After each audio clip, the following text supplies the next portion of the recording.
Hello my dear students and friends, good morning, good afternoon and good evening. तो उम्मीद करते हैं आप लोग बहुत अच्छे से होंगे और आपकी पढ़ाई भी एकदम एक नंबर की चल रही होगी।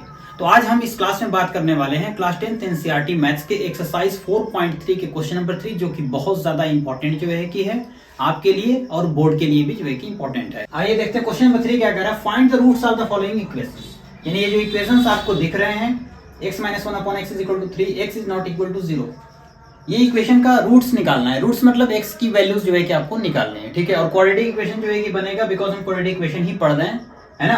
अब देखो सुनो बात, यहाँ x is not equal to 0 लिखा हुआ है, यानी कि x 0 के इक्वल नहीं हो सकता है। इसका क्या मतलब हुआ कि अगर देखो, अगर मान लेते हैं कि अगर x 0 हो जाएगा तो यहाँ क्या हो जाएगा, 0 हो जाएगा। और जैसे ही जो a के डिनोमिनेटर पार्ट 0 हो जाएगा तो फिर 0 से डिवाइड देना पॉसिबल नहीं है ना। तो यहाँ पे जो है कि क्या हो जाएगा, अनडिफाइंड का केस चला जाएगा। इसलिए जो है कि ये रेस्ट्रिक्शन लगा रखा है कि x नॉट इक्वल टू 0 होना चाहिए।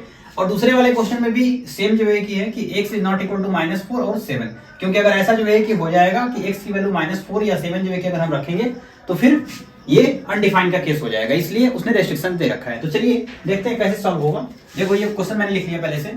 इसे हम पहले क्या करते हैं, मल्टीप्लाई करते हैं, यानी कि एलसीएम लेके सॉल्व करते हैं या फिर ऐसे मल्टीप्लाई करते हैं। तो कितना हो गया, x स्क्वायर माइनस का 1 upon x is equal to हो गया 3। अब यहाँ से क्रॉस मल्टीप्लिकेशन करेंगे तो x square minus 1 is equal to कितना हो गया 3x। फिर x स्क्वायर, इसको उड़ा के इधर लाते हैं, माइनस का 3x और ये -1 इज इक्वल टू 0। ये देखो क्वाड्रेटिक इक्वेशन जो है कि आपका जो जनरल फॉर्मूला था, है ना, वैसा जो है कि दिखने लगा आपको, x square plus bx minus c is equal to plus c is equal to 0 वाला, है ना। अब यहाँ से हम क्या करते हैं, a b c निकालते हैं और क्वाड्रेटिक फार्मूला जो है कि लगाते हैं, x की वैल्यू पा जाएंगे हम, ठीक है। तो यहाँ पे ऑन कंपेयरिंग द इक्वेशन भी लिख सकते हैं आप, नहीं लिखेंगे तो भी चलेगा। तो a इज इक्वल टू 1 है, b is equal to -3 and c is equal to -1। Sign के साथ रखना है, कितनी बार बताया आपको।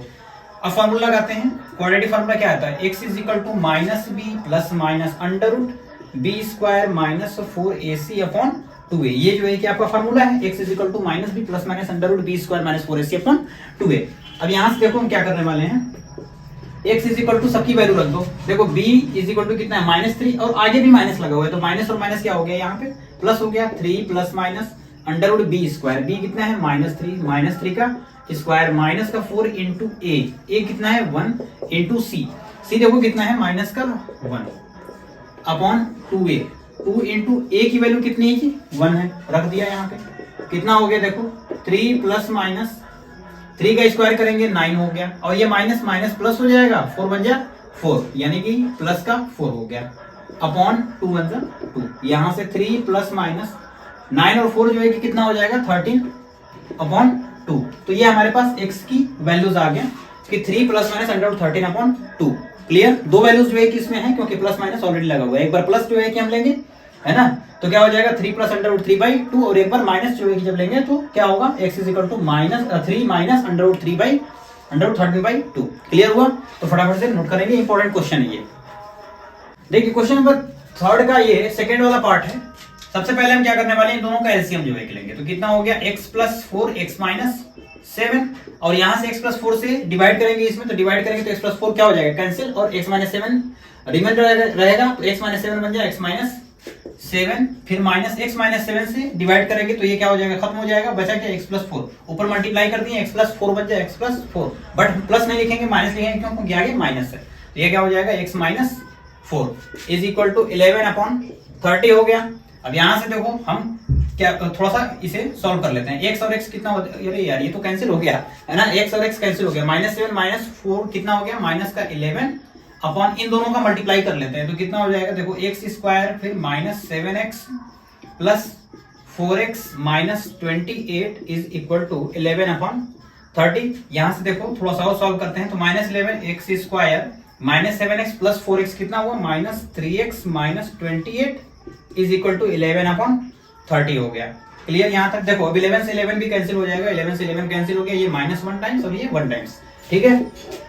क्या बच गया, क्रॉस मल्टीप्लिकेशन कर लेते हैं। क्रॉस मल्टीप्लिकेशन जब आप करेंगे तो x square minus 3x minus 28 is equal to कितना आ जाएगा, -30, ठीक। अब ये वाला -30 को इधर लेकर आते हैं, तो कितना हो गया देखो, x square minus 3x minus 28 है, और ये इधर आएगा तो क्या हो जाएगा, प्लस का 30 हो जाएगा, तो -28 और प्लस 30 कितना हुआ, प्लस का 2 इज इक्वल टू 0।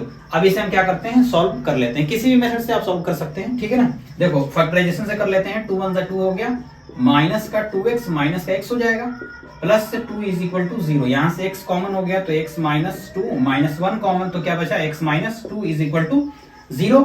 यहाँ कितना हो गया, x माइनस 1 और ये हो गया x minus 2 is equal to 0।